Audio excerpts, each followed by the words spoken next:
আসসালামু আলাইকুম সবাইকে হাঙ্গুল কোরিয়ান ল্যাঙ্গুয়েজ এন্ড ভিসার পক্ষ থেকে আপনাদের সবাইকে জানাচ্ছি শুভেচ্ছা। আজকের এই ভিডিওটি বিশেষভাবে তাদের জন্য যারা কোরিয়াতে ব্যাচেলর কিংবা কোরিয়ান ল্যাঙ্গুয়েজ প্রোগ্রামে ভর্তি হতে চান এবং সেই লক্ষ্যে টপিক পরীক্ষার প্রস্তুতি নিচ্ছেন। আপনাদের জন্য রয়েছে দারুণ সুখবর।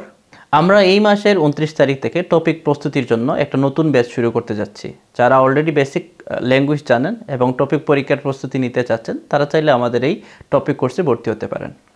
এখন চলুন জেনে নেওয়া যাক কেন টপিক পরীক্ষার প্রস্তুতি নেবেন। যাদের এসএসসি এবং এইচএসসি রেজাল্ট জিপিএ 4 এর নিচে এবং কোরিয়ান ল্যাঙ্গুয়েজ প্রোগ্রামে ভর্তি হতে চাচ্ছেন, সেক্ষেত্রে আপনাদের টপিক পরীক্ষার সার্টিফিকেট থাকলে কোরিয়ান ল্যাঙ্গুয়েজ প্রোগ্রামে ভর্তি অনেক সহজ হয়ে যায়। কিংবা অনেকে যারা কোরিয়ানটাকে ব্যাচেলর প্রোগ্রামে আসতে যাচ্ছেন তাদের ক্ষেত্রে টপিকের সার্টিফিকেট থাকা আবশ্যক। অনেক ইউনিভার্সিটি আছে যারা রিজনাল ভিসা প্রদান করে থাকে, সেক্ষেত্রে আপনার টপিক সার্টিফিকেট থাকলে সেই সব ইউনিভার্সিটি অ্যাপ্লাই করতে পারবেন এবং সেক্ষেত্রে আপনার ভিসা হওয়ার চান্স অলমোস্ট 100%। এছাড়া অনেক ইউনিভার্সিটি আছে যারা মাস্টার্স প্রোগ্রামে ই ভিসা দিয়ে থাকে এবং আপনি যদি মাস্টার্স প্রোগ্রামে কোরিয়ান ট্র্যাকে পড়াশোনা করতে চান আপনার টপিকের সার্টিফিকেট থাকা আবশ্যক। আপনার যদি টপিকের সার্টিফিকেট থাকে তাহলে আপনি মাস্টার্স প্রোগ্রামে সেই সব ইউনিভার্সিটিতে অ্যাপ্লাই করতে পারবেন এবং ই ভিসা নিয়ে অলমোস্ট 100% ভিসা নিয়ে আসতে পারবেন।